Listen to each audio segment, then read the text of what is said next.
ಮುಕ್ತಾಯವಾಗಿದ್ದ Prajwal custody ಇನ್ನು 4 ದಿನಗಳ ಕಾಲ ಮುಂದೂಡಿಕೆಯಾಗಿದೆ. ಈ ಕುರಿತು ಒಂದು ಬ್ರೇಕಿಂಗ್.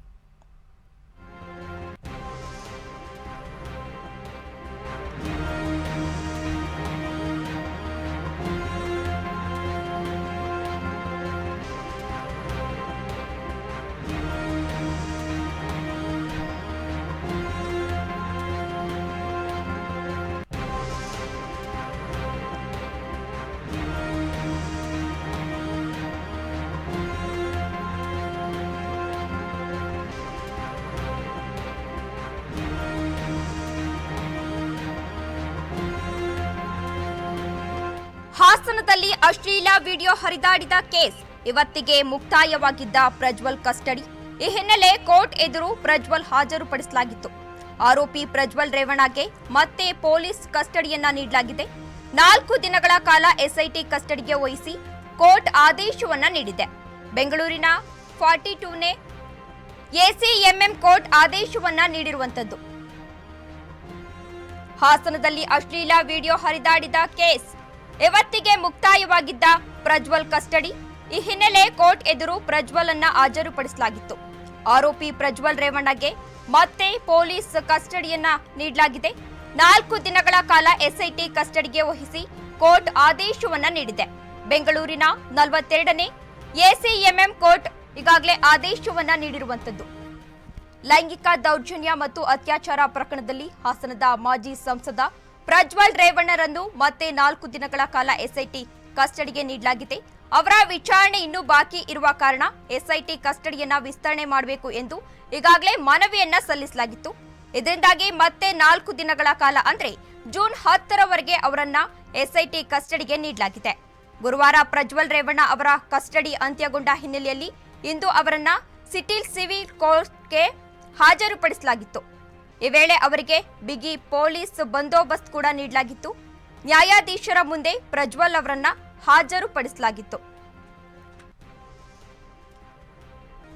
ಈ ಕುರಿತು ಹೆಚ್ಚಿನ ಮಾಹಿತಿಯನ್ನ ನೀಡಲಿದ್ದಾರೆ ನಮ್ಮ ಪ್ರತಿನಿಧಿ ವಿವೇಕ್. ವಿವೇಕ್, ಇವತ್ತಿಗೆ ಮುಕ್ತಾಯವಾಗಿದ್ದ ಪ್ರಜ್ವಲ್ ಕಸ್ಟಡಿ ಕೇಸ್ ಇನ್ನು 4 ದಿನಗಳ ಕಾಲ ಮುಂದೂಡಿಕೆಯಾಗಿದೆ. ಇದ್ರ ಬಗ್ಗೆ ಏನೆಲ್ಲ ಅಪ್ಡೇಟ್ಸ್ ಇದೆ ವಿವೇಕ್?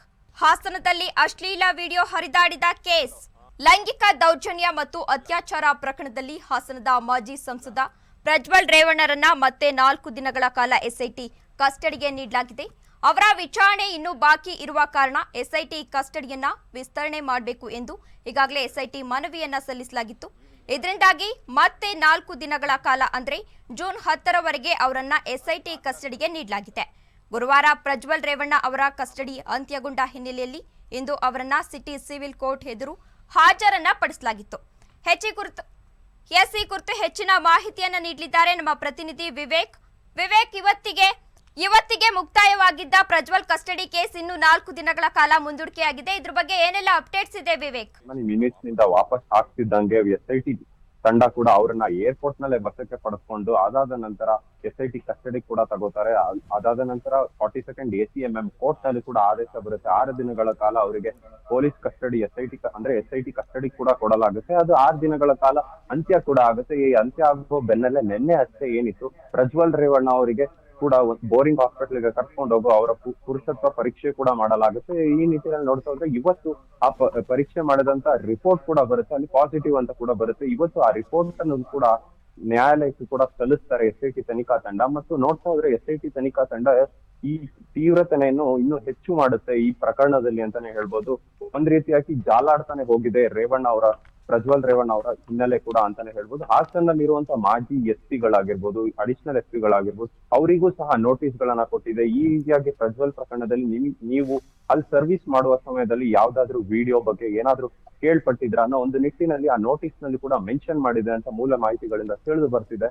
ಮತ್ತು ಏನಂದ್ರೆ ಇವತ್ತು ಅವರ ಕಸ್ಟಡಿ ಅಂತ್ಯ ಆದ ಹಿನ್ನೆಲೆಯಲ್ಲಿ ಇವತ್ತು ಅವರಿಗೆ 42nd ಎಸಿಎಂಎಂ ಜನಪ್ರತಿನಿಧಿಗಳ ಕೋರ್ಟ್ ನಲ್ಲಿ ಕೂಡ ಪ್ರೊಡ್ಯೂಸ್ ಮಾಡಲಾಗುತ್ತೆ. ಅಲ್ಲಿ ಕೂಡ ಮತ್ತೆ 4 ದಿನಗಳ ಕಾಲ ನ್ಯಾಯಾಲಯ ಅವರ ಕಸ್ಟಡಿಯನ್ನು ಕೂಡ ಮುಂದುವರೆಸಿದೆ. ಇನ್ನು 4 ದಿನಗಳ ಕಾಲ ಯಾವ ರೀತಿಯಾಗಿ ತನಿಖೆ ಮುಂದುವರಿಯಲಿದೆ ಅಂತ ಕಾದ್ ನೋಡ್ಬೇಕಾಗಿದೆ.